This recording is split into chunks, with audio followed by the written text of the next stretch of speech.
We're not going to allow you to slaughter people that we promised to protect just to get some kind of possibly useless agreement. Maybe if we stood up to them, and maybe if we said, stop slaughtering innocent people in Iraq, stop slaughtering innocent people in Iran. And as you continue to do that, we will not speak to you. And if you continue to do that, you see those sanctions, we'll double them and we'll crush you. Maybe if we spoke to them like that, they would respect us. They would respect the United States of America.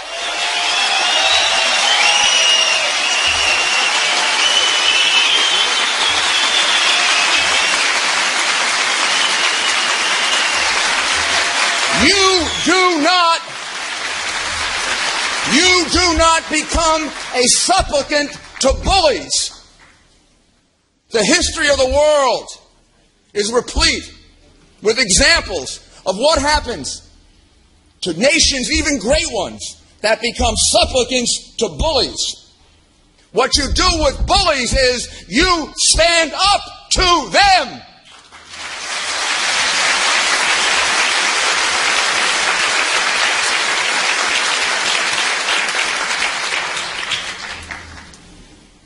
The people that we're speaking to at concentration camp, every single one of them has been given a promise by my country of protection in writing.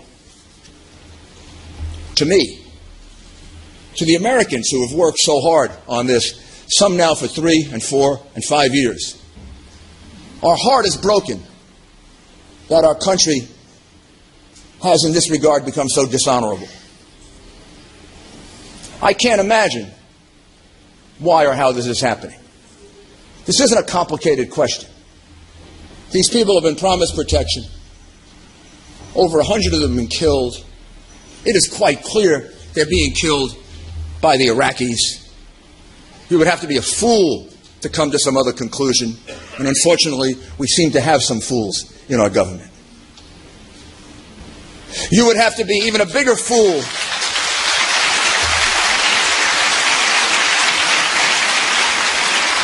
You would have to be an even bigger fool not to realize this is being done on the orders of the mullahs and the ayatollahs.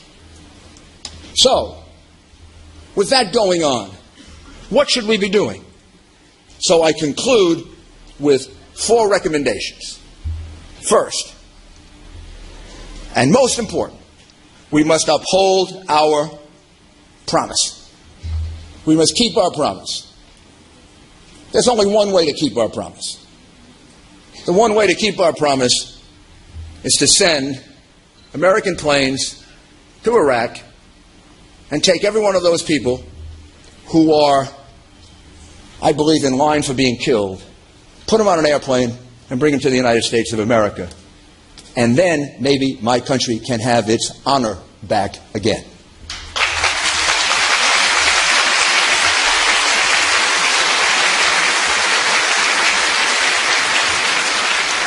On the nuclear issue, if there ever is a final agreement, there must be inspections without notice. Third, under no circumstances should we accept the legitimacy of the Iranian regime. How can we? How can we? We overthrew Mubarak. We overthrew Gaddafi. We want to overthrow Assad. You're telling me this regime in Iran is any different than those 3?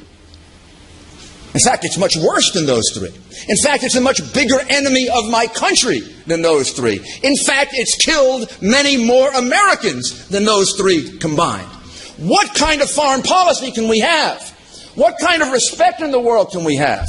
What kind of consistency can we have in the message we're giving the world if we believe that everything has to be done to overthrow Mubarak, Gaddafi, and Assad, but keep the Ayatollah in power?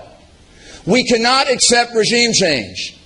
We cannot accept the legitimacy of a regime who in the last 100 days, or let's say the first 100 days of the reformers' regime, has killed over 400 people.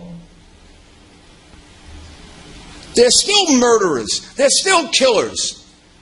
They're not just attempting to kill the people of Camp Liberty. They're killing their own people.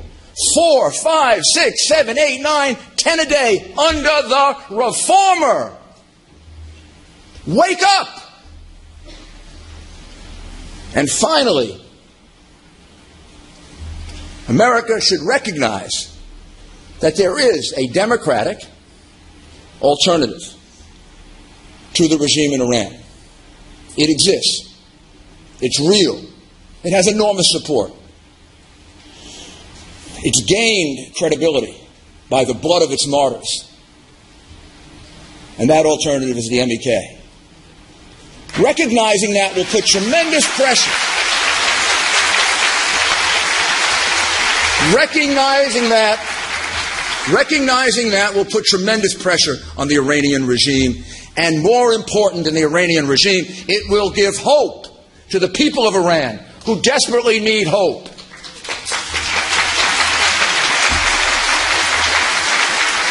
All of us are seriously concerned.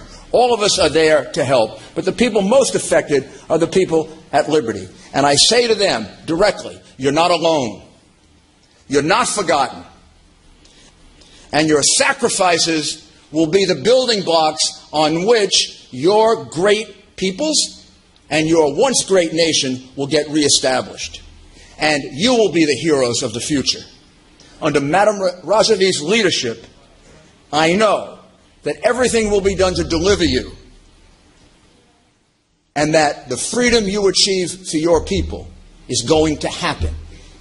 It's a long road. It's a dangerous road. It's a road that others have traveled. But when the idea of freedom is alive, when it has this kind of support, when it has a determined leader like Madame Rajavi, and when it has people who are willing to die for it, freedom prevails, and it will for Iran.